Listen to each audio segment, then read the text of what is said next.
요한복음 9장 35절입니다. 예수님께서 그들이 그를 내쫓았다는 것을 들으시고 그를 만나사 그에게 이르시되 네가 하나님의 아들을 믿느냐 하시니 그가 대답하여 이르되 주여 그분이 누구시오니까 내가 그분을 믿고자 하나이다 하매 예수님께서 그에게 이르시되 네가 그를 보았거니와 너와 말하고 있는 이가 그니라 하시니 그가 이르되 주여 내가 믿나이다 하고 그분께 경배하니라. 예수님께서 이르시되 내가 심판하려고 이 세상에 왔으니 이것은 보지 못하는 자들은 보게 하고 보는 자들은 눈멀게 하려 함이라 하심에 그분과 함께 있던 바리새인들 중에 어떤 자들이 이 말씀을 듣고 그분께 이르되 우리도 눈 멀었느냐 하니 예수님께서 그들에게 이르시되 너희가 눈 멀었다면 너희에게 죄가 없으려니와 지금 너희가 우리는 본다 하고 말하므로 너희 죄가 남아있느니라. 41절 말씀까지 말씀을 읽었습니다. 같이 기도드리겠습니다.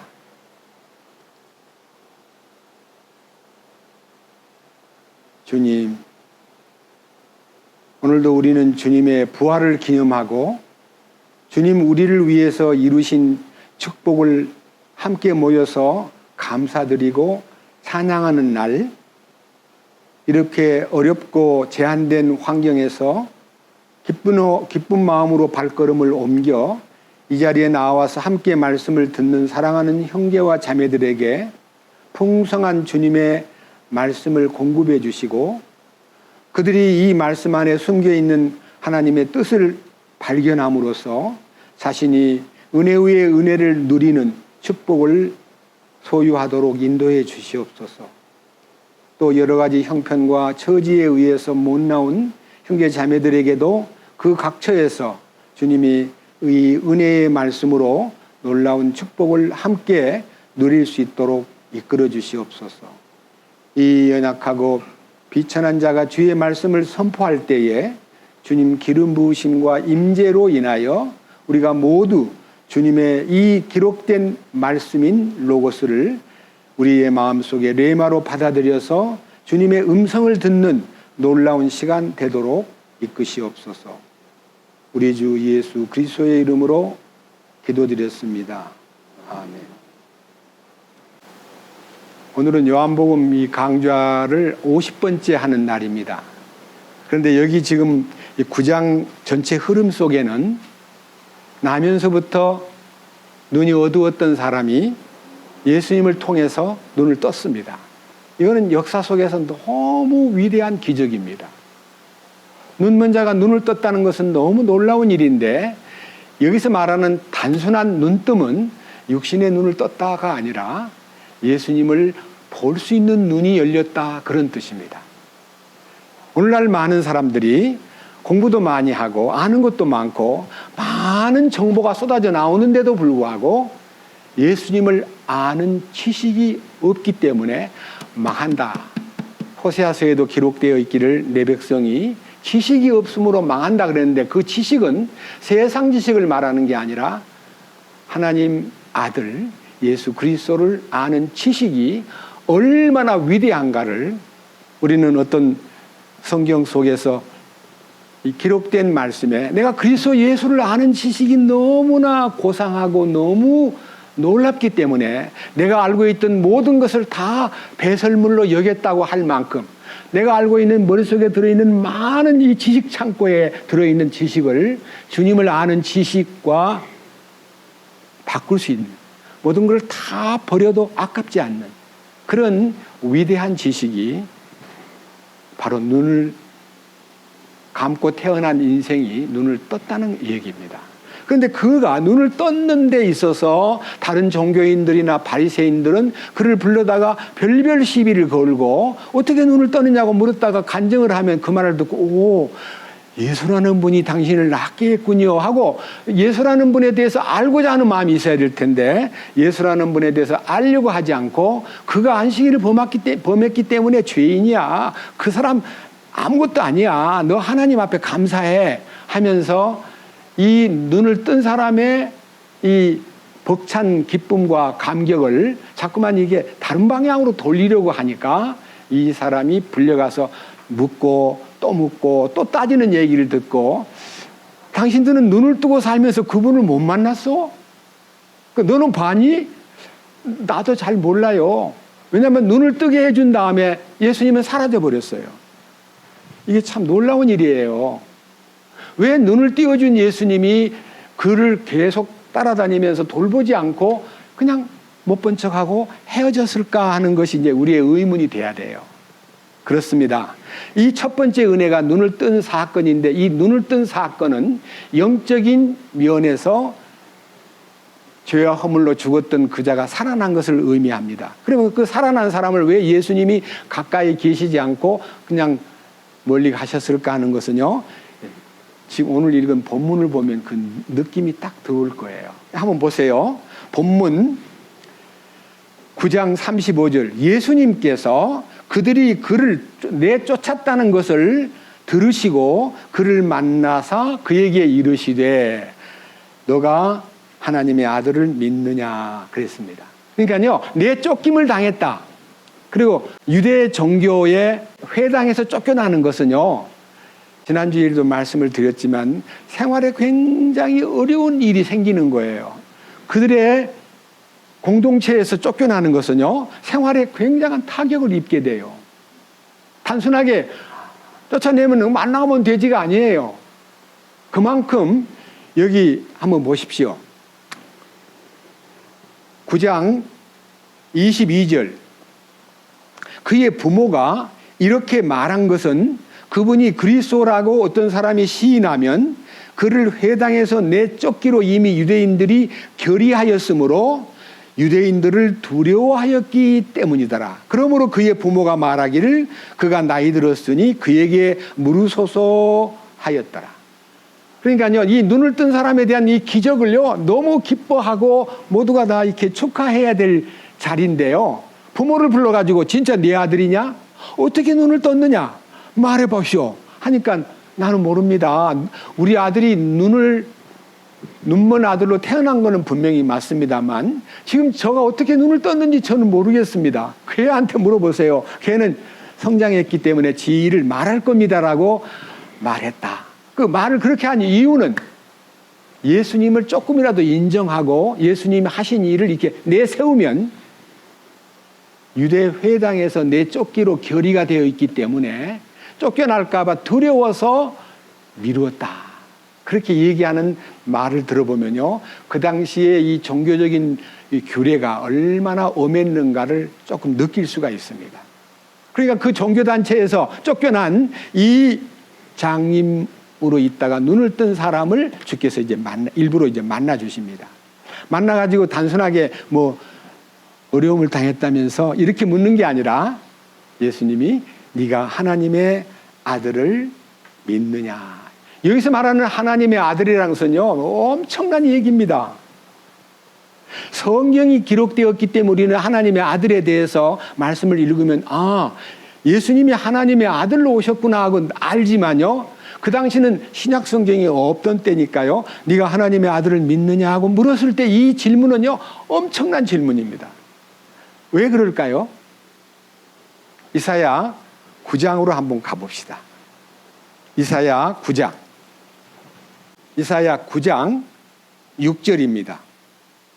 이는 한 아이가 우리에게 태어났고 한 아들을 우리에게 주셨는데 그의 어깨에는 정권이 놓이고 그의 이름은 놀라우시니 좋은 자, 강하신 하나님, 영존하는 아버지, 평화의 통치자라 할 것이기 때문이라.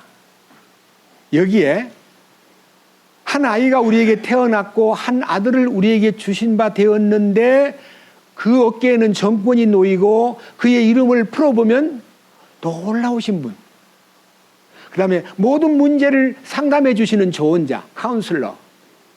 그 다음에 강하신 하나님, 전능자 하나님, 그 뜻입니다. 그 다음에 영원히 계시는 아버지, 평화의 왕이시다. 한 장 앞으로 넘겨보세요. 7장 14절입니다. 이사야 7장 14절. 그러므로 주께서 친히 한 표적을 너희에게 보여주시리라. 보라, 처녀가 수태하여 아들을 낳고, 그 아들을 낳고 그의 이름을 임마누엘이라 하리라. 이 임마누엘이라는 말은요, 하나님이 그와 함께 계시다는 뜻입니다. 그러니까 바로 그분이 하나님이라는 뜻이에요. 방금 읽었던 이사야 9장 6절에 그분은 놀라우신 분, 그 다음에 아주 놀라운 상담자, 조언자, 아주 강하신 하나님, 그리고 영원히 계시는 아버지, 평화의 통치자라 불리울 것이다. 이 아들에 대한 얘기가요, 모든 구약 성경을 읽는 많은 사람들에게 어떤 아들을 준다는 건가 하는 얘기 속에서 의문을 갖고 살았는데, 이 눈을 뜬 그분에게 하나님 아들을 믿고자 하느냐 하고 물었을 때에 너무너무 이 기쁜 소식. 자, 다시 이제 성경으로 돌아가서 보겠습니다. 요한복음 9장 이제는 36절. 그가 대답하여 이르되 주여 그분이 누구시옵니까? 내가 그분을 믿고자 합니다. 그분이 누구십니까? 그분을 믿고 싶습니다. 이렇게 이제 그 마음이요, 굉장히 간절한 마음으로 그분이 누구냐고 묻게 될 때에, 이 보십시오. 대답이 딱 간단합니다. 37절. 예수님께서 그에게 이르시되 네가 그를 보았거니와 너와 말하고 있는 이가 그니라. 너와 지금 대화를 하고 있는 바로 내가 그분이야. 내가 바로 그야. 이 놀라운 이 앞에다 대놓고 내가 바로 하나님 아들이야. 이렇게 말해 주었을 때, 이는 얼마나 놀라운 이 일종의 직접 계시인데요. 예수님 직접 그에게 말씀을 통해서 자기를 알려주는 거예요. 마치 요한복음 4장에 모든 사람은 영과 진리로 예배해야 된다. 그렇게 예배하는 자를 하나님이 찾고 계신다. 그랬더니 메시아 곧 그리스도라는 분이 오실 줄을 제가 믿습니다. 그분이 오시면 이 모든 것을 말해줄 것입니다. 라고 말할 때 그 사마리아 여자에게 너와 말하는 내가 그야 하고 예수님이 그에게 자기를 알려주었듯이, 여러분들도 예수님을 만나서 내가 바로 예수라는 것, 예수님이 어떤 분이라는 것을 여기 특별히 하나님의 아들됨을 말해줌으로써 우리가 그분이 하나님의 아들이 어떤 분인가를 눈을 뜨게 됩니다. 그 아들이 마태복음 16장에 한번 가서 그 아들을 한번 보십시다. 마태복음 16장 13절 말씀에서 이제 몇 절을 읽으면 예수님에 대한 얘기가 나옵니다. 예수님께서 가이사라 빌립보 지방에 들어오사 자기 제자들에게 물으시되 사람들이 나 곧 사람의 아들을 누구라고 하느냐 하시니, 사람의 아들을 누구라고 하느냐는 말은요, 하나님의 아들이 사람 되어 오셔가지고 사람들에게 이제 접근했는데 나를 누구라고 하더냐고 물어보니까 14절에 그들이 대답하기를 주께서 침례자 요한이라고도 하고 어떤 이들은 엘리야라고도 하고 어떤 이들은 예레미야나 대언자들 중에 하나라고 합디다. 그러니까 여러 사람들의 견해를 이게 늘어놓으니까 예수님께서 15절에 그분께서 그들에게 이르시되 그러나 너희는 나를 누구라고 하느냐? 너희는 나를 누구라고 보느냐? 제자들에게 직접 물었습니다. 그때 16절 시몬 베드로가 대답하여 이르되 주는 그리스도시요 살아계신 하나님의 아들이십니다.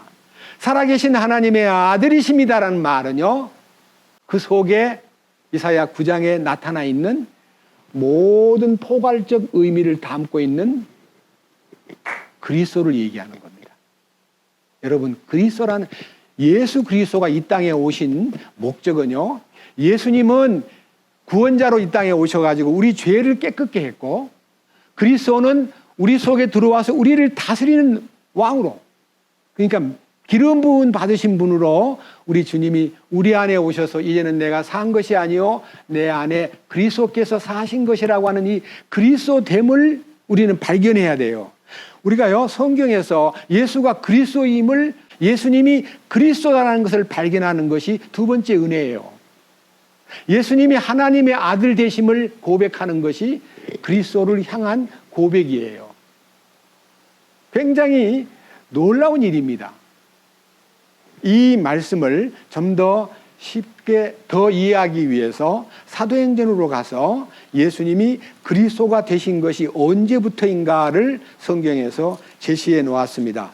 사도행전 2장입니다. 사도행전 2장 23절 말씀을 읽겠습니다. 사도행전 2장 23절, 그분께서 하나님의 정하신 계획과 미리 아심을 통하여 넘겨짐에 너희가 그분을 붙잡아 사악한 손으로 십자가에 못 박아 죽였으나, 십자가에 달리신 예수님은 인류의 죄를 담당하고 영원한 속죄를 이루시기 위해서 십자가에서 피를 흘리셨습니다.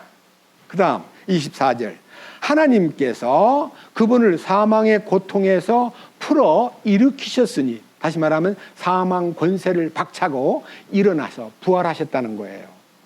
자, 이는 사망이 그분을 붙들 수 없었기 때문이라. 그러니까요, 예수님은 우리 인류가 사망에 처했는데 우리를 구해내기 위해서 자신이 죽음을 통해서 우리를 구해놓고는 계속 사망에 머물러 있을 수 없기 때문에 사흘 후에 부활하신 거예요. 부활하신 주님을 이렇게 얘기합니다. 한 장 옆으로 가가지고 이제는 사도행전 2장 36절을 보겠습니다.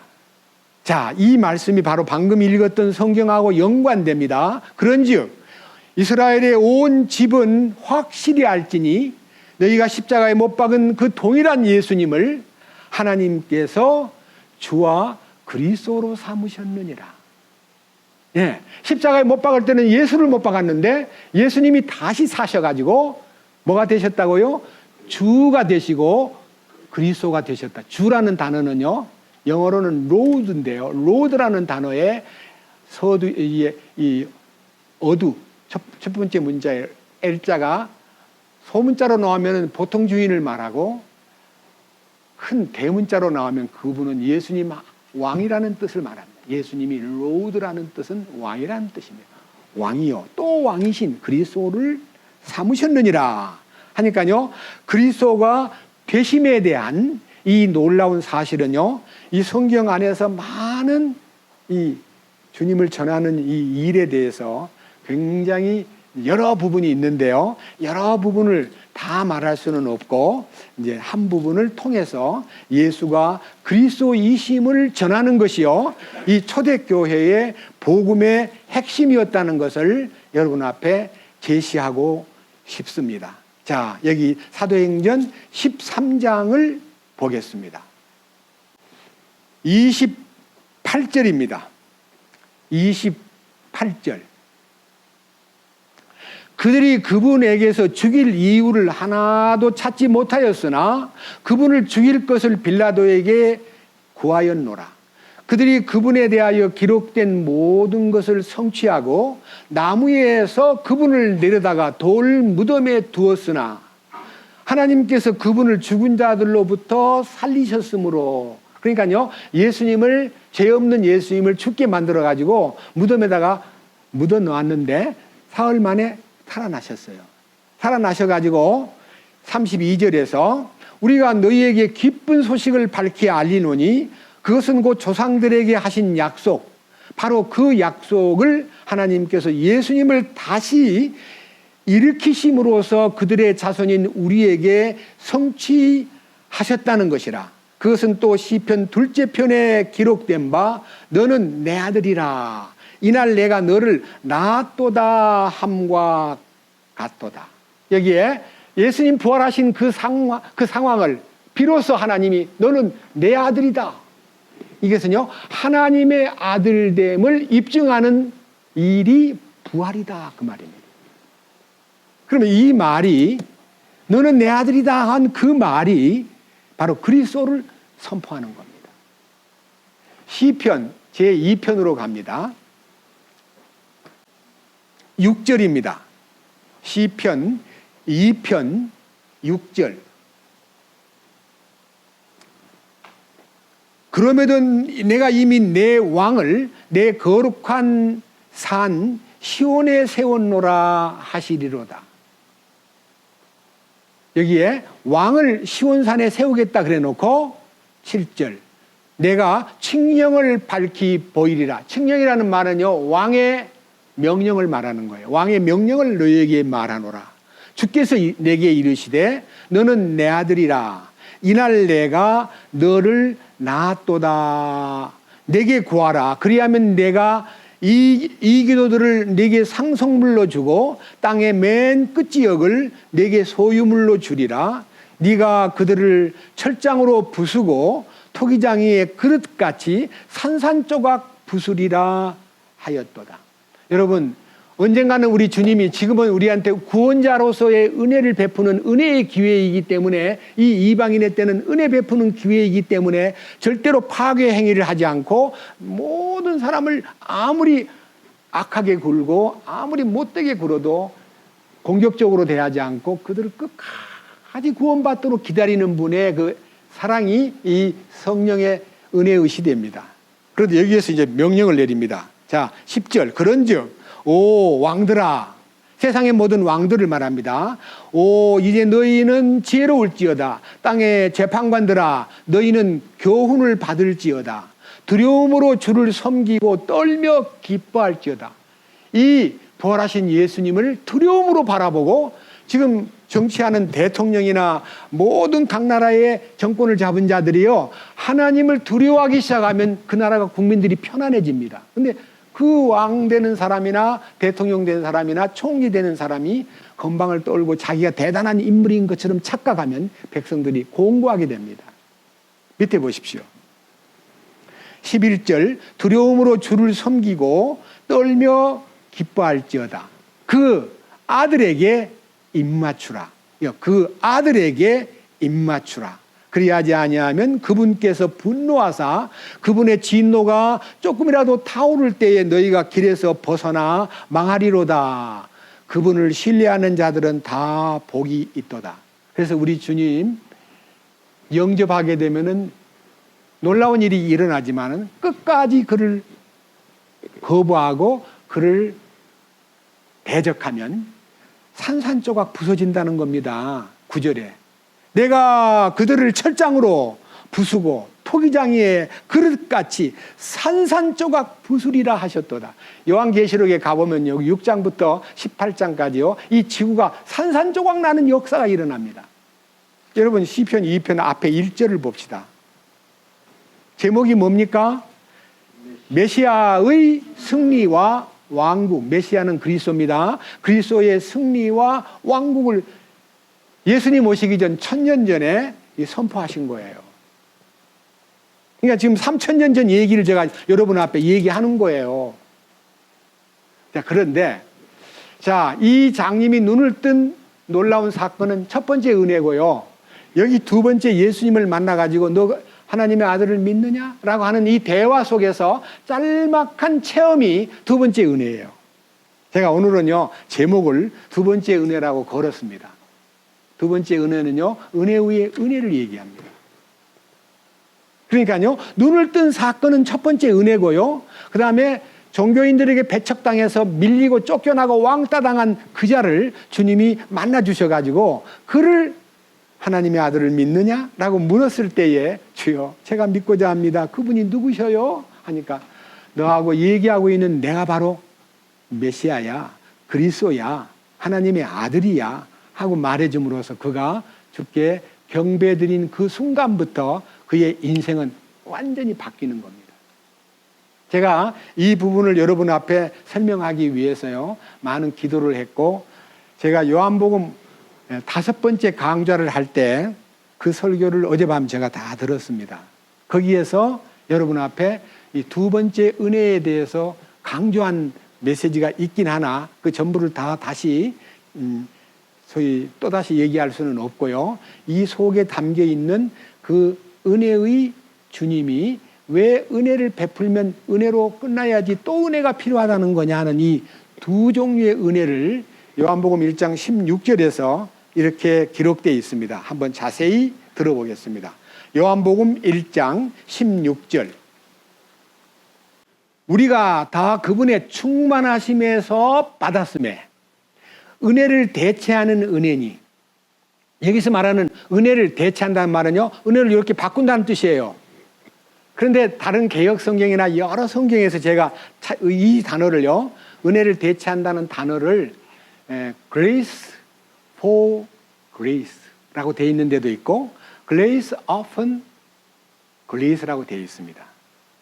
근데 이 말은 은혜 위에 은혜라고도 하고 은혜를 대체하는 은혜라고도 하는데 무엇을 은혜의 대체냐, 무엇이 또 은혜의 것이냐 하는 것은 그 다음 17절에 딱 나와 있어요. 요한복음 1장 17절에 이는 율법은 모세를 통해 주셨으되 은혜와 진리는 예수 그리스도를 통해 왔기 때문이라. 첫 번째 은혜가 뭐냐? 이 인류를 하나님이 모든 창조된 세상에다가 다 보편적인 은혜를 베풀었습니다.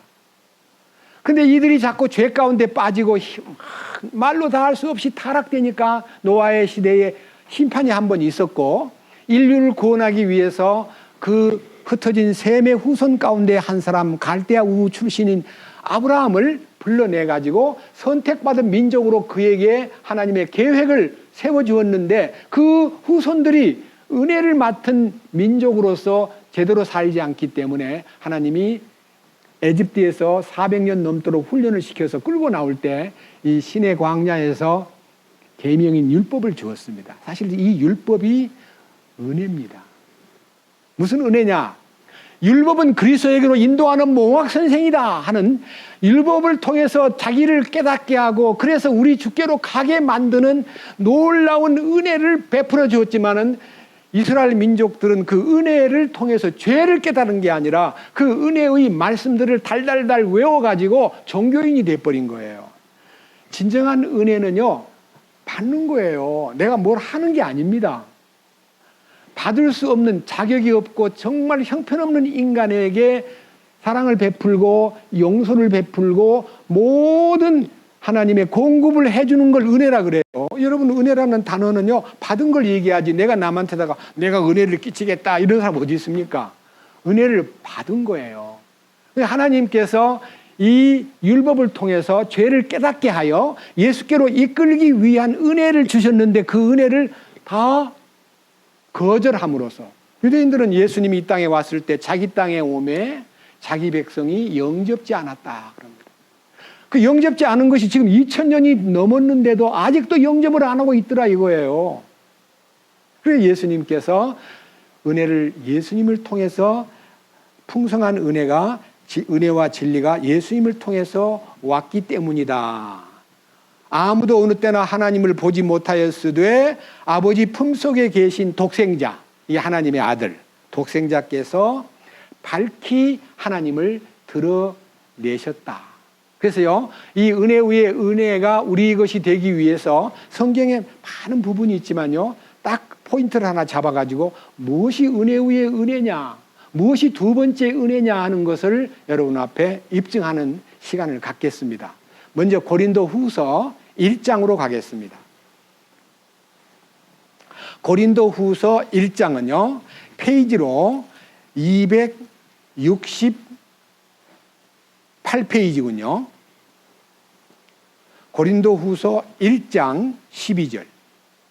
이게 두 번째 은혜에 대한 이제 서론입니다. 자, 1장 12절에 우리가 세상에서 생활할 때에 단순함과 하나님께 속한 진실함으로 하였고 육체의 지혜로 하지 아니하고 하나님 은혜로 하였으며 또 너희를 향하여는 더욱더 그리하였노니 이것은 우리의 기쁨이요 또 우리 양심이 증언하는 바라. 여기에 우리가 이제 과거를 기억합니다. 과거에 우리가 구원을 받고 저는 한 30년 동안 귀가 따갑도록 들은 얘기가 생활구원. 구원받으면 생활구원을 받아야 된다. 생활이 변해야 된다는 얘기를 생활구원이라고 물론 말을 했지만 생활구원을 아무리 강조해도 그 생활구원이 구체적으로 뭐가 생활구원인가 몰랐습니다. 근데 그 생활구원이라 하면요, 그 당시 교회 안에서 하고 있는 모든 움직임, 교회 안에서 이런 일을 하든 저런 일을 하든 따라가고 모이기를 힘쓰고 그리고 교회가 무슨 일을 한다고 말해주면 거기에 절대적으로 복종하고 헌금을 내라 그러면 아무 말 없이 이유되지 말고 따라가고 그리고 교회 안에서 무슨 일이 일어나가지고 여러분 우리 같이 합시다 그러면 무조건 따라가야 돼요. 그것이 이제 생활구원이라고 알았어요. 그러니까 무엇을 하는 거예요. 근데 여기 지금 생활구원은 뭘 하는 게 아니에요. 보세요. 12절. 우리가 세상에서 생활할 때에 뭘 하는 거예요? 안 하는 거예요? 단순하라는 거예요. 단순히 뭐예요? 단순이란 말은요, 뭘 하는 게 아니에요. 마음의 문제예요. 단순해라. 그리고 진실하라. 그리고 육체의 지혜로 하지 말아라. 그래서 하나님의 은혜로 하라. 하나님의 은혜로 하라. 그리고 양심에 거리낌 없이 하라. 양심에 위배됨이 없이 하라. 여러분 양심에서 예수 믿지 않을 때는요, 양심의 소리에 귀 기울이지 않고 만약 거짓말을 해가지고 이제 자, 한 가지 얘기를 한번 하겠습니다. 농협에 가서 사면은 350원짜리 물건을요, 슈퍼에서 살려니까 1,000원을 달라 그래요. 3배나 비싸요. 그런 물건을 사 먹으면서 제가 350원짜리 사가지고 집에서 이제 갖다 놓으니까 얼마 주고 샀어요? 하길래 350원입니다. 나 어저께 슈퍼에서 1,000원 주고 사 먹었는데 왜 이렇게 비싸? 메로나라는 빨아먹는 시원한 그거 뭐라 해요? 하드. 나는 350원에 샀는데 우리 집에 형님 되시는 분은 1,000원 주고 샀다고. 아이고 속아도 한참 속았네. 그렇게 말하길래 이게 세상이에요. 그러니까요, 어떤 방법으로도 사람들이 사는 데는 거짓이 너무 많이 퍼져가지고 그 거짓을 정당화하고 돈을 벌기 위해서는 거짓된 이 소비자를 속이는 거예요. 그런데 밑에 보십시오. 14절부터 봅니다. 14절. 주 예수님의 날에 너희가 우리의 기쁨이 되는 것 같이 우리도 너희의 기쁨이 되는 것이라. 말씀을 가르치는 사람이나 말씀을 배우는 사람이 여러분과 저가 주님 앞에서 서로의 기쁨이 되고 형제님 고마워요. 형제님이 일러주고 가르쳐주는 그 말씀대로 살았더니 이렇게 기쁜 날이 왔네요. 형제님 정말 고마워요. 아니요, 내가 여러분한테 준 게 아니고 주님이 공급해 주신 거 여러분하고 나눈 거예요. 우리는 주님 안에서 기쁨이 돼야 됩니다 하고 모두가 다 서로가 기쁨이 되고 주님 앞에서 부끄럽지 않은 얼굴로 대할 수 있는 때가 와야 되는데 이것이 다음 절수 15절에 이것이 두 번 은혜다 그랬어요. 이러한 확신 속에서 주님 오시는 날 서로가 기쁨이 되게 하기 위해서 너희가 두 번째 은택을 얻게 하기 위하여 내가 먼저 너희에게 이르렀다가 여기에 두 번째 은택이라는 단어가 여기 이제 제가 이 단어를 좀 더 깊이 알아보기 위해서 두 번째라는 단어는 헬라어로 듀테로스입니다. 듀테로스.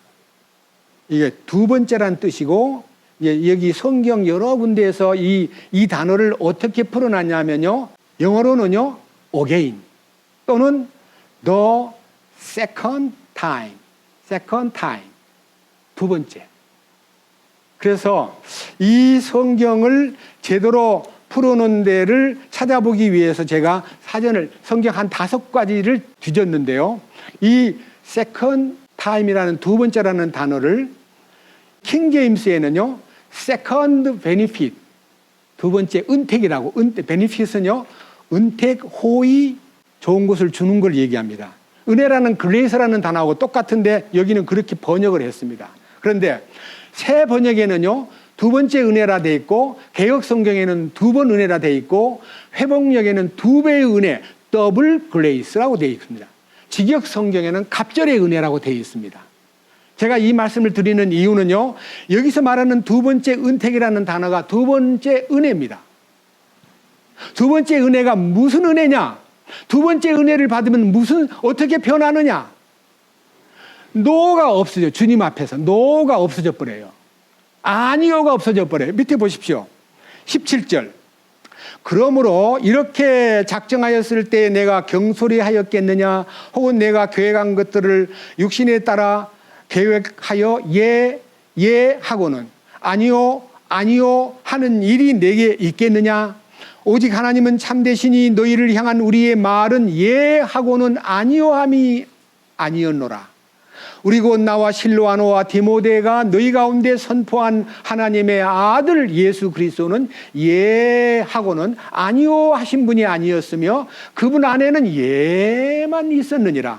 하나님의 약속은, 모든 약속은 그분 안에서 예가 되고 그분 안에서 아멘 되어 우리를 통해 하나님이 영광이 되느니라. 그러니까요, 예수님 안에만 딱 들어가서 그 놀라운 두 번째 은혜를 받으면 노라는 단어가 없어져 버리는 거예요. 아니요가 없어져 버려요. 오직 예뿐이에요. 여러분, 예수님 앞에서 예라고 하는 것만 우리 생활이 될 때에 그것이 바로 주님이 가장 기뻐하는 삶이 되는 거예요. 말씀 앞에서 예, 이유가 없어요. 왜 예라고 해야 되느냐가 아니에요. 그냥 예뿐이에요. 이 방금 얘기했잖아요. 20절에. 하나님의 모든 약속은 그분 안에서 예가 되고 그분 안에서 아멘이 돼요. 아멘이라는 말은 예, 그렇습니다 하고 동의하는 거예요. 여러분 기도할 때도 아멘 하는 것은 네, 진실로 그렇습니다. 저도 동의합니다. 그렇게 예스라고 대답하는 것이 아멘이에요. 여러분 신앙생활에서 말씀 앞에 예가 돼버리면요, 우리는 단순하게 예하고 진실되게 예하고 양심에 조금 더 거리낌이 없는 삶이 두 번 은혜를 받은 사람의 결과인 것입니다. 이것이요, 구약 성경 속에 예언이 되어 있거든요. 스가랴 4장으로 가서 말씀을 여러분 앞에 선포합니다. 스가랴 4장 6절에서 7절. 그때 그가 내게 응답하며 말하여 이르되 주께서 스룹바벨에게 하신 말씀이 이러하니라. 이르시되 힘으로 되지 아니하고 능력으로 되지 아니하며 오직 내 영으로 되느니라. 그렇습니다. 두 번째 은혜를 받는 것은요, 힘쓴다고 되는 것도 아니고요, 그리고 우리가 아무리 능력을 나타내려고 내 힘을 짜도 이룰 수 없는 거, 성령으로만 되는 거예요. 그리고 내 삶이 우리의 힘으로 유지하고 우리의 능력으로 무슨 일을 돌파하는 게 아니라 나는 죽고 주님이 내 안에서 자기를 나타내는 그 능력이 공급될 때에 성령으로 사는 거예요. 우리 보고 누가 말하기를 죄 안 짓는다고? 그럼 네가 죄 안 짓는단 말이야? 맞아. 아이고 거짓말하지 마. 왜 죄를 안 지어? 죄를 지을 수밖에 없는 인간인데 네가 얼마만큼 네가 천사가 됐어? 네가 완전한 자야? 하고 막 쏘아붙이면요, 맞다, 나는 불완전한 자고 나는 말할 수 없이 부족한 자다. 근데 그 나를 나는 십자가에다가 딱 연합을 시켜서 난 죽어버리고, 옛사람이 죽어버리고 새 사람이신 주님이 내 안에 오셔가지고 일을 시작했기 때문에 죄를 그분이 안 짓는다는 것이지 내가 안 짓는 거 아니야. 나는 죄를 지을 수밖에 없는 존재인데 나는 죽었기 때문에 죄를 못 지어. 그 주님이 내 안에서 사셔. 그렇게 말하면서 자 보세요. 7절. 오 큰 산아 네가 무엇이냐? 스룹바벨 앞에서 네가 평야가 되리라. 산이 변하여 평야가 된다는 말이 뭔 말입니까? 이것은 해석이 필요해요. 높은 산, 주님이 오시면 높은 산이 낮아지고요, 골짜기가 메워진다 그랬어요. 높은 산은 인간을 향해서 교만한 사람을 말하고, 낮은 골짜기는 절망에 빠져서 맨날 아이고 죽겠네, 아이고 내가 사람으로 왜 태어났지, 내가 왜 이 집안에 태어났지, 내가 왜 이 대한민국에 태어났지 하고 늘 자기의 출생을 탄식하고 한숨 짓던 사람이요, 주님이 그 골짜기의 절망을 싹 메꿔버리고요, 그 산을 깎아가지고 야고보서 1장에 높은 형제는 자기가 낮아짐을 감사하고 낮은 형제는 자기가 높아짐을 감사하라. 이렇게 되는 거예요. 여러분, 여기 계신 여러분 가운데 높고 낮은 사람 아무도 없어요. 저도 마찬가지예요. 어떤 분이 저한테 전화를 자꾸 얘기해요. 왜 자꾸 목사님이라고 부르고 싶은데 형제라고 불러야 돼요? 나이도 많은 것 같은데. 아니요. 우리 주님도 나 같은 이 비천한 자를 형제라 부르기를 부끄러워하지 않았기 때문에 나는 우리 형제 자매들에게, 우리 손자가 나를 보고 형제님 불러도 저는 조금도 이놈 할아버지를 보고 어떻게 형제라 그러느냐, 이렇게 말하지 않을 정도로 내 마음이 열려 있습니다. 형제라고 불러주세요. 그것이 가장 큰 영광입니다. 히브리서 2장에 기록되어 있습니다. 그랬더니 그래도요, 아쉬워가지고 그래도요. 요 얘기는 오 큰 산아 네가 무엇이냐? 스룹바벨 앞에서 네가 평야가 되리라. 그가 그것에 머릿돌을 내어놓을 때에, 그 머릿돌은 예수님입니다. 큰 외침으로 이르기를 은혜가 그 돌에 있을지어다. 이 돌이 무슨 돌일까요? 3장 9절에 그 돌이 있어요. 3장 9절 옆으로 가서 만군의 주가 말하노라 내가 여호수아 앞에 놓은 돌을 보라. 한 돌에 7 눈이 있으리라. 보라 내가 거기에 새길 것을 새기며 그 땅의 불법을 하루에 제거하리라. 이 땅의 불법을 하루에 제거한 것이 은혜입니다. 그분이 산돌이신 예수님입니다. 베드로는 이렇게 말합니다. 너희들도 산돌이신 예수에게 나와 너희들이 산돌이 되어 주의 거룩한 전을 짓는 재료가 되라. 산돌만 성전을 짓는 재료가 됩니다. 우리는 주님의 성전으로 불리우는 산돌들입니다. 예수님이 산돌이고 우리가 산돌입니다. 그 돌에 은혜가 있고 또 은혜가 있을지어다. 이 은혜를 더블 그레이스라고 합니다. 갑절의 은혜. 이 갑절의 은혜가 우리 안에 이루어진 것으로 인해서 우리의 인생이 쫙 바뀌는 거예요. 그리고 노라는 말이 없고 불평, 불만이 없고 감사와 찬양과 아멘만 있는 거예요. 이게 단순해진 사람이고 이게 바로 변화받은 사람이고 이게 바로 그 능력을 힘입은 두 번째 은혜에 들어간 사람이에요. 그래서 여기 계신 여러분들이 이 축복을요 우리 것으로 삼기 위해서 이 놀라운 얘기의 결론을 또 한번 지난번 5회 때 말씀을 드렸지만요 여러분에게 다시 상기시키는 의미에서 두 번째 은혜가 어떤 결과를 가져왔는가를 여러분에게 소개하겠습니다. 창세기 27장에 보면요 야곱이 둘째 아들로 태어났기 때문에 항상 형이 되고 싶어가지고 때로는 팥죽을 끓이고 있을 때 형이 와가지고 팥죽 좀 먹을 수 없냐 그러면 이거 어떻게 비싼 건데 그냥 못 줘. 그럼 뭘 주라는 거냐. 형 나한테 형 받고 이 팥죽 다 줄게. 형 나보고 형이라 그래. 형이 동생 되죠. 배고픈 이 에서가 아무 생각도 없이 하는 말이 그래 가져. 형이 맹세해. 그럼 맹세하지. 나 형이라 불러봐. 형 팥죽을 다 내준 거예요. 그러니까 팥죽을 막 먹고 가버렸어요. 아무것도 아닌 사건인데 이 사건이요 엄청난 정신 나간 짓이라고 히브리서에 기록되어 있어요.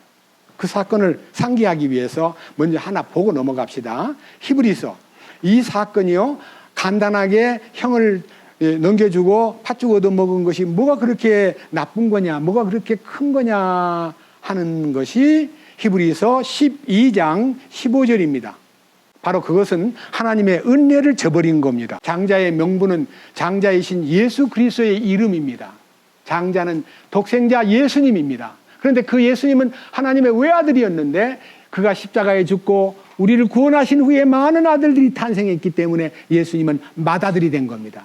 그 맏아들이신 예수님이 장자권을 자기가 혼자 독차지 않고 우리에게 다 공동으로 분배해 준다는 약속을 했기 때문에 우리는 장자이신 예수님과 함께 거기에 딱 붙으면요 공동 상속권자가 되는 거예요. 여기 보세요. 15절 부지런히 살펴 하나님의 은혜에 이르지 못하는 자가 없게 하고 쓴 뿌리가 돋아나 너희를 괴롭게 하거나 그것으로 말미암아 많은 사람이 더럽게 되지 않도록 할지니 이것은 음행하는 자나 혹은 먹을 것 한 조각을 위해 이 말은요 팥죽 한 그릇을 위해 자기의 장자권을 판 에서와 같이 속된 자가 있지 아니하게 하려 함이라. 이 속된 자라는 단어는 옛날 개역 성경에는 망령된 자가 있을까 두려워하노라 이렇게 돼 있어요. 그 다음 보세요. 너희가 아는 바와 같이 그 뒤에 그가 복을 상속받고자 하였으되 거절당하였으니 그가 눈물을 흘리고 염려하며 뜻을 돌릴 곳을 구하였으나 그것을 찾지 못하였느니라. 장자권을 영원히 잃어버린 거예요. 이 말은 뭔 말이냐. 예수님의 두 번째 은혜를 완전히 잃어버린 거예요. 자, 그런데 너무 화가 난 이 에서가 동생을 죽이려고 마음먹고 막 너무너무 막 문제가 커져서 분노가 폭발하고 있는 걸 리브가인 어머니가 보고, 여보, 좀 이따가 큰아들 에서가 야곱이를 죽이려고 그러는데 제발 우리 그런 모습 보지 못하고 아들을 피신시킵시다. 그래서 그렇게 합시다. 그래가지고 밧단 아람이라는 자기 친정집, 옛날 자기가 살던 밧단 아람으로 피신을 시키는데요. 그 피신을 형을 피해서 도망가다가요, 루스 땅에서 밤이 깊었을 때 잠을 자는데 돌베개를 베고 잠을 자고 있는데 꿈속에서요, 땅에서 하늘로 이어진 커다란 사닥다리를 본 거예요. 근데 그 사닥다리 위에서 아래로 천사들이 왔다 갔다 하는 걸 보고는 꿈을 깼어요. 여러분, 이 야곱이 돌베개 베고 자다가 사닥다리 꿈을 꾼 이 얘기가 요한복음에 우리 주 예수님께서 말씀하신 기억나지요? 예수님이 야곱의 꿈을 얘기하신 거 보고 넘어갑시다. 요한복음 이 얘기는요, 너무너무 중요한 얘기이기 때문에 꼭 짚고 넘어갈 필요가 있습니다. 요한복음 1장 51절, 요한복음 1장 마지막 절에 또 그에게 이르시되 진실로 진실로 내가 너희에게 이르노니 이후로는 하늘이 열리고 하나님의 천사들이 사람의 아들을 위해서 오르락 내리락 하는 것을 너희가 보리라. 사닥다리 꿈을 얘기하는 거예요. 자, 하늘이 있고 땅이 있는데 땅하고 하늘하고 연결된 사닥다리가 있습니다. 자, 보세요. 하늘은 하나님 계신 곳이고요, 땅은 사람이 사는 곳이에요. 하늘에서 인간에게 하나님의 은혜를 전해주는 통로가 사닥다리예요. 그리고 땅에서 그 은혜를 받은 사람이 하나님께 감사하고 영광 돌리는 그것도 사닥다리를 통해서 오르락 내리락, 오르락 내리락 하는 것이 내려오고 올라가는 이 교류를 얘기하는 거예요. 그러면요, 지금 여기에서 말하는 요한복음 1장 51절에 하나님이 이 땅에다가 하나님의 은혜를 내려주는 통로를 십자가를 통해서 하나님의 은혜가, 사랑이, 용서와 구원이 인간에게 공급되고, 인간이 그 사랑을 받고 너무너무 감격해서 하나님 당신을 향해서 정말 영광 돌립니다, 감사합니다 하는 고백이 하늘로 올라가는 거예요. 그러니까 오르락 내리락 하는 이 통로가 십자가를 통해서만 하나님이 경영하신다는 것을 창세기 28장에서 또 설명했습니다. 자, 이제 한번 읽어보겠습니다. 창세기 28장, 너무나 중요한 성경이기 때문에 읽어드리겠습니다. 12절부터 14절까지 읽겠습니다.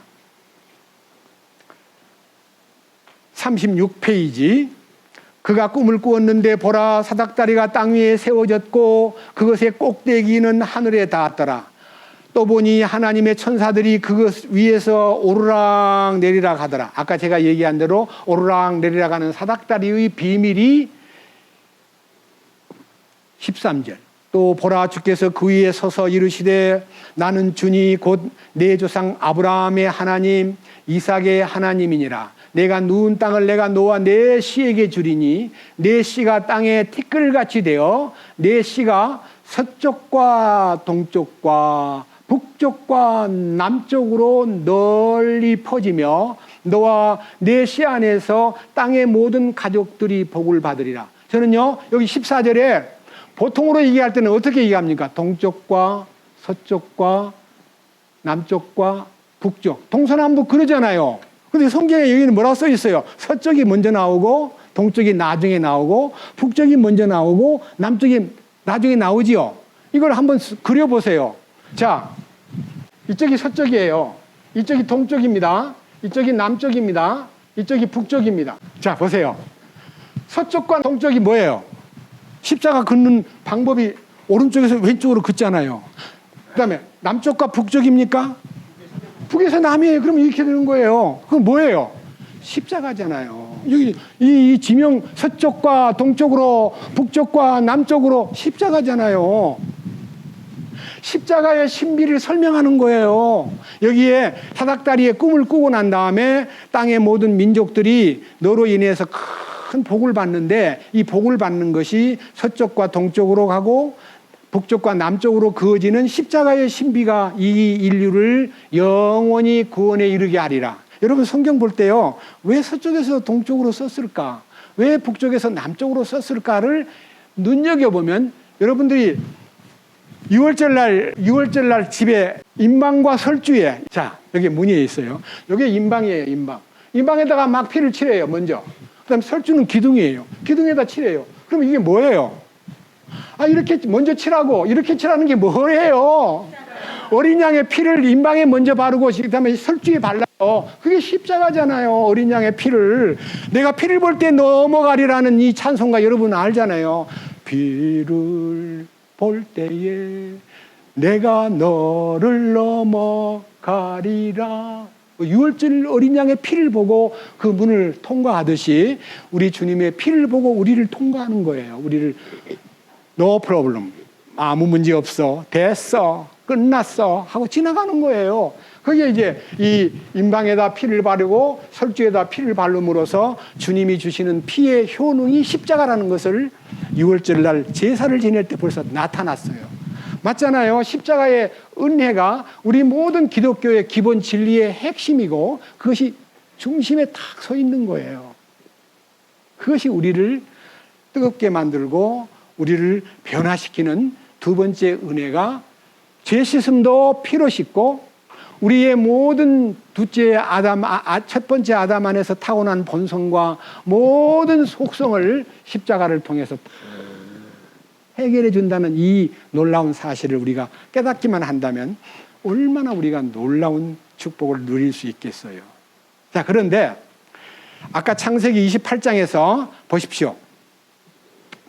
16절 야곱이 잠에서 깨어 이르되 주께서 분명히 이곳에 계시거늘 내가 그것을 알지 못하였도다 하고는 두려워하여 이르되 두렵도다. 이곳이여 이곳은 다름이 아닌 하나님의 집이요 하늘의 문이로다 하고 야곱이 일찍 일어나 베개로 삼았던 돌을 가져다가 기둥으로 세우고 그 위에 기름을 붓고 그곳에 이름을 베델이라 하였더라. 그러나 그 도시의 이름은 처음에 루스라 하였더라. 여기에 루스라는 지역의 이름을 딱 바꿔버린 거예요. 베델로. 베델이란 말은 하나님의 집이에요. 여러분, 야곱이 꿈을 통해서 십자가를 계시받고 그 위에 놀라운 축복을 알고 난 다음에 아침에 깬 다음에요, 자기가 그 잠들었던 그 지역을 베델이라고 이름을 붙였어요. 베델. 루스라는 말은 히브리 말로 길을 잘못 들어 이탈하다, 길을 잃다는 뜻입니다. 자기는 길 잃은 죄인이었어요. 정말 형님에게 돌아갈 장자의 명분을 얻기는 얻었지만 어머니하고 같이 얘기해가지고 얻었는데 자기는 사실은 갖고는 싶었지만 용기 있게 뛰쳐들어가지 못하고 어머니가 다 코치해가지고 그 장자의 명분을 아버지한테 받았는데요. 아버지가 장자의 명분을 주고 난 다음에 속았다는 거 알았어요? 몰랐어요? 아들이 와가지고 아버지 애섭니다 했더니 내가 속았구나. 야 이놈 야곱이 들어와라. 너 취소 하고 에서한테다가 장자의 명분을 주는 것이 순서인데 그렇게 해요? 안 해요? 안 해요. 뭐라 그러는 거니? 넘겨보세요. 자, 넘겨보세요. 27장으로 갑니다. 자, 35절부터 봅니다. 이삭이 이르되 내 동생이 강교하게 와서 내 복을 빼앗아갔도다. 그가 이르되 그의 이름을 야곱이라 하며 옳지 아니하니까 그가 이같이 두 번이나 나를 속여 빼앗았나이다. 그가 나의 장자권을 빼앗았고 포소소지는 내 복을 빼앗았나이다 하고 그가 이르되 아버지께서 나를 위하여 빌 복을 남기지 아니하셨나이까. 이삭이 에서에게 대답하여 이르되 보라 내가 그를 너의 주로 세우고 그의 모든 형제를 내가 그에게 종으로 주었으며 곡식과 포도즙으로 그를 떠받쳐 주었으니 내 아들아 이제 내가 네게 무엇을 할 수 있으랴. 에서가 자기 아버지에게 이르되 아버지여 아버지여 아버지의 빌복이 하나뿐입니까? 오 내 아버지여 나를 축복하소서 나도 그리해 주소서 하고 소리 높여 우니 그의 아버지 이삭이 그에게 대답하여 이르되 보라 네가 거할 곳은 땅에 기름진 곳과 위로부터 내리는 하늘 이슬에 기름진 곳이 되리라. 너는 칼을 의지하여 살고 내 동생을 섬길 것이며 네가 통치권을 갖게 될 때에야 비로소 네 목에서 그의 멍에를 끊어버리리라 하였더라. 이 순간에 이삭이 뭐가 깨달아진 거예요.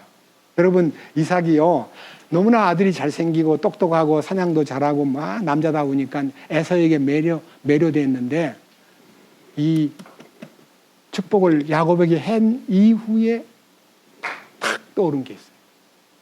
뭐가 떠올랐을까요? 앞에 25장으로 갑니다. 25장 20절 이삭은 40세 리브가를 아내로 취하였는데 그녀는 밧단 아람의 시리아 사람 부두엘의 딸이요 시리아 사람 라반의 누이더라. 이삭이 자기 아내가 수태하지 못함으로 그녀를 위하여 주께 간구하매 주께서 그의 간구를 들으셨으므로 그의 아내 리브가가 수태하였더라. 아이들이 그녀의 태 속에서 함께 싸움으로 그녀가 이르되 그렇다면 왜 나는 이러할까 하고 가서 주께 여쭈었더니 하나님 내 뱃속에서 너무 애들이 싸우나 봐요. 배가 아파 못 견디겠어요. 왜 이럴까요 하나님 하고 이제 너무 리브가가 배가 아프니까요 하나님께 여쭈었더니 23절에서 주께서 대답하십니다. 두 민족이 내 태 속에서 있노라. 두 종류의 백성이 내 뱃속에서 나누어지리라. 한 백성이 다른 백성보다 강하겠고 뭐라 그랬습니까? 형이 동생을 섬기리라 하시니라. 형이 동생을 섬긴다. 그러니까 어머니는요 아무리 동생이 못나고 맨날 어머니 옆에서 음식 만드는데 옆에 끼어 앉아가지고 팥죽 끓이는 것도 배우고 사냥 나가라 해도 안 나가고 맨날 집에만 사니까 남자 같지 않아요. 근데 남자인 형인 에서는 너무너무 활달하고 털이 부숭부숭 나고 막 힘도 좋고 사냥도 잘하고 탁 노루를 메고 와서 아버지 노루 한 마리 잡아왔습니다. 그래 요리하라. 요리해서 그러면 아버지가 맛있게 잡수는데 엄마는요 항상 마음속에 둘째가 형보다 축복을 받았다. 형이 동생을 섬긴다고 했다. 그거를요 꿈에 계시받은 그 얘기를 남편한테도 했겠죠. 했는데 남편은 잊어버린 거예요. 심상하게 생각한 거예요. 근데 리브가는 끝까지 하나님의 계획이 동생한테 있다는 걸 알았기 때문에 억지로라도 장자의 명분을 받게 하려고 들이민 것이요 하나님의 말씀을 따른 거예요. 멍청한 엄마가 아니에요. 아빠를 속인 아내가 아니에요. 야곱하고 같이 짝짝꿍 돼가지고 야곱을 밀어붙인 게 아니에요. 이 말씀을 믿었기 때문에 밀어붙인 거예요. 하나님의 뜻을 이루려고. 아름다운 여인이에요. 근데 이 아버지가 이삭이 나를 속였구나 하고 느끼다가 태중에 있을 때 하나님이 우리 집 사람을 통해서 큰 자가 어린 자를 섬긴다는 말이 하나님의 계시였다고? 그럼 내가 정당하게 야곱에게 축복했네? 그러니까 이제 에사한테 빌 복이 없다고 털어버린 거예요. 이해하시겠죠?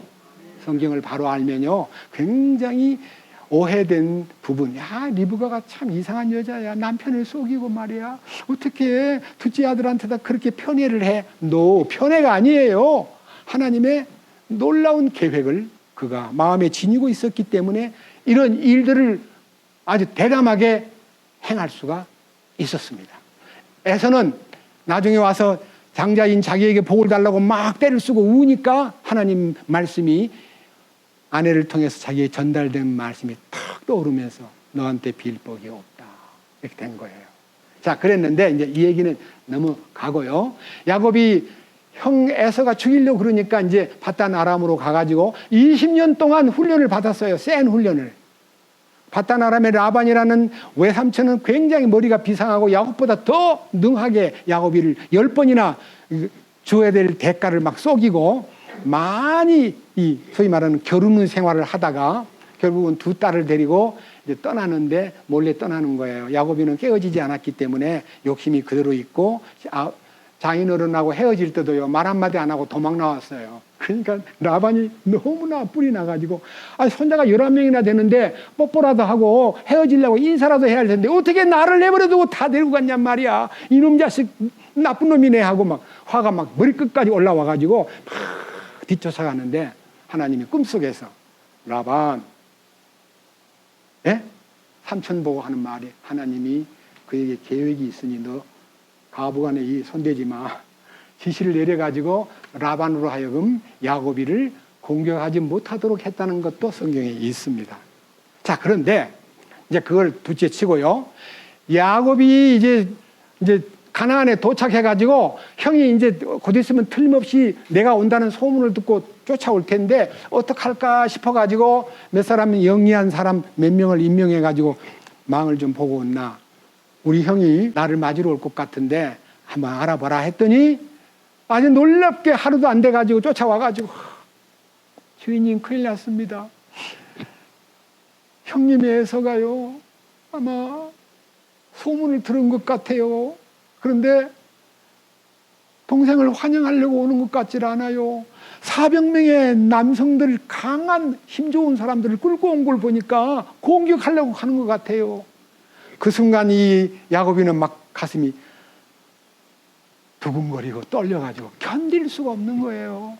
별별 방법을 다 쓰되 결국은 이제 마지막 방법은 선물 공세를 하는데요. 여기 선물 공세한 장면을요 32장에서 보겠습니다. 창세기 32장 6절, 사자들이 야곱에게 돌아와서 이르되 우리가 주인의 형 에서에게 이르렀는데 그 역시 주인을 만나려고 400명의 남자들과 함께 오고 있나이다 하매, 이에 야곱이 심히 두렵고 고민이 되어 자기와 함께한 사람들과 양떼와 소떼와 낙타들을 두 떼로 나누고 이르되 에서가 한 무리에게 와서 그것을 치면 남아있는 다른 무리는 피하리라 하더라. 이게 떼를 두 떼로 나눠 가지고요 한 떼의 공격을 타면 그 단 줄 알고 갈 줄 알고 한때는 뒤에 떨어뜨리고 한때만 이제 앞에 내세웠는데 그래도 안심이 안 돼요. 그래서 뒤에 갑니다.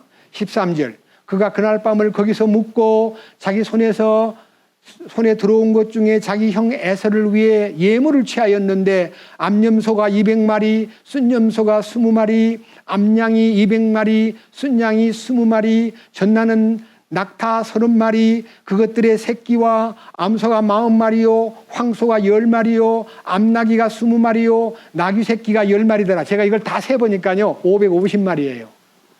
550마리를 한꺼번에 보내는 게 아니고요, 그 다음 보면요 다 떼를 나눠가지고 다 떨어뜨려. 제일 먼저 가는 것은 이제 예를 들면 염소 200마리를 끌고 먼저 가. 한참 가다가 그 다음 두 번째 순염소 20마리 뒤따라가. 또 한참 가면 양 200마리 뒤따라가 해서 가가지고 에서를 만나면 동생 야곱이 보낸 선물이 옵니다. 저 뒤에도 오고 있거든요. 해가지고요 이 떼를 자꾸만 형한테다가 갖다 밀어붙이고 선물을 주면 형의 마음이 녹을 줄 알고 선물을 계속 보내는 거예요.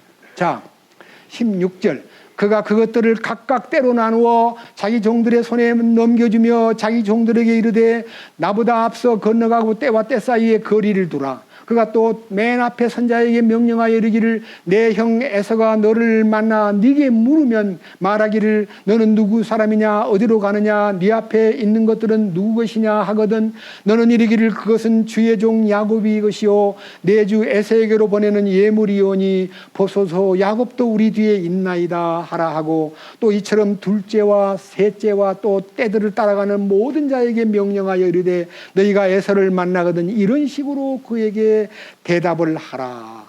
너희는 덧붙여 이르기를 보소서 주의 종 야곱이 우리 뒤에 있나이다 하라 하니 이는 그가 말하기를 내가 내 앞에 보내는 예물로 그를 달랜 뒤에 그의 얼굴을 보면 그가 혹시 나를 받아주리라 하였기 때문이라. 이같이 예물이 그보다 앞서가 그 밤에는 그 무리 가운데 묵었더라. 하루 종일 걸리는 예물 공세를 했더라 이 말이에요.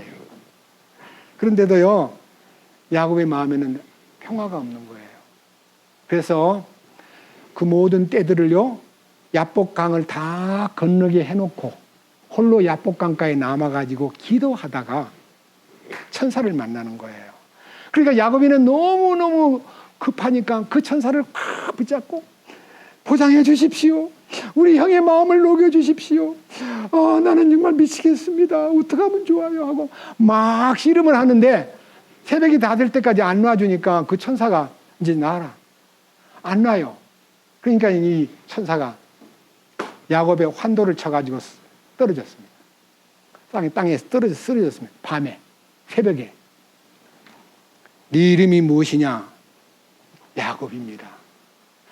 오늘부터 네 이름을 야곱이라 부르지 말고 이스라엘이라고 불러라.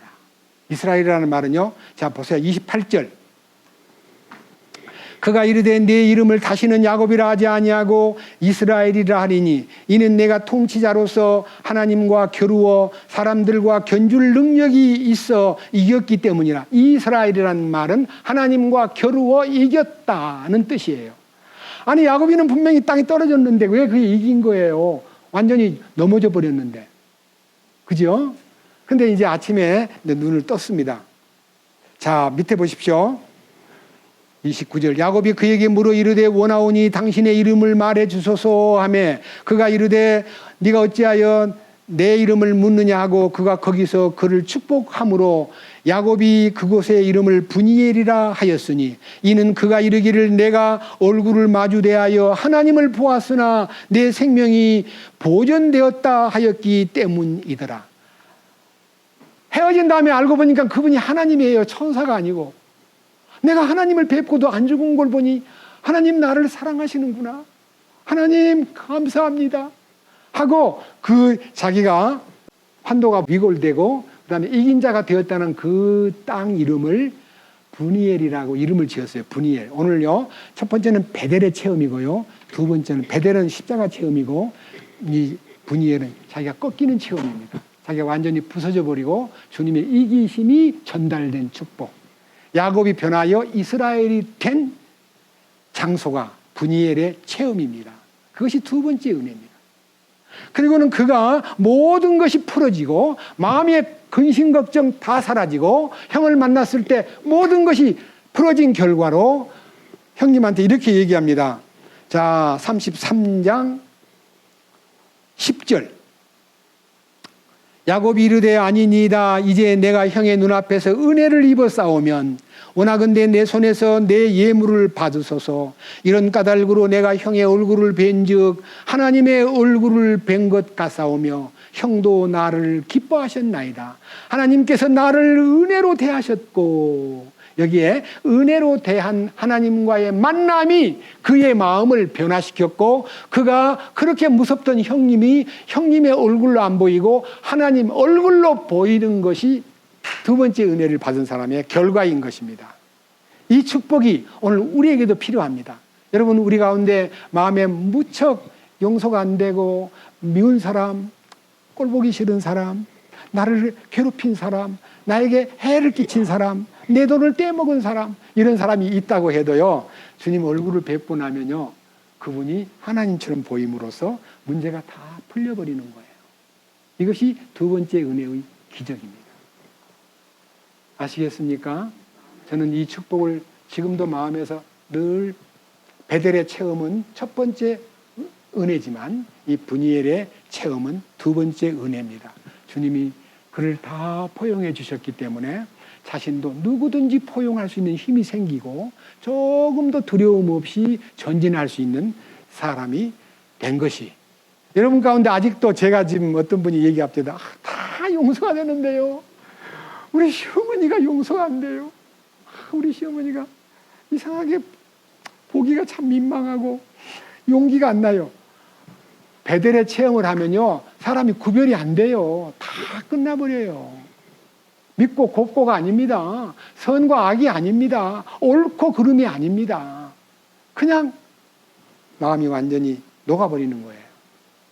환도가 위골된 것은요, 야곱이 부서진 거예요.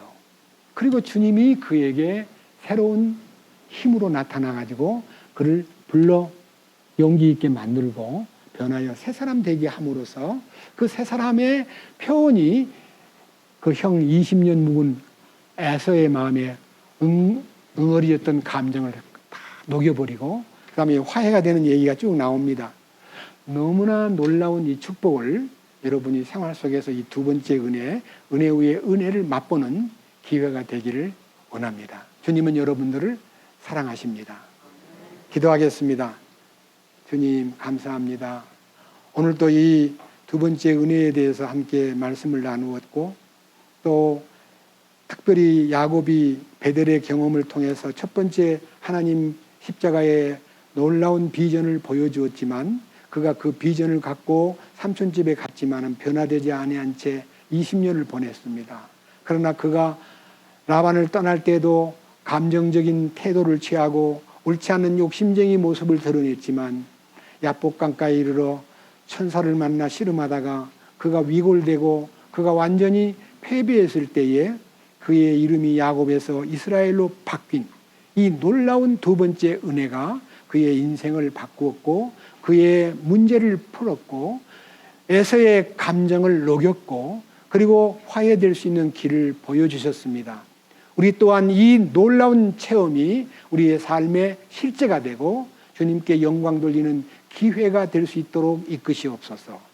우리를 구원해 주신 주 예수 그리스도의 이름으로 기도드렸습니다. 아멘.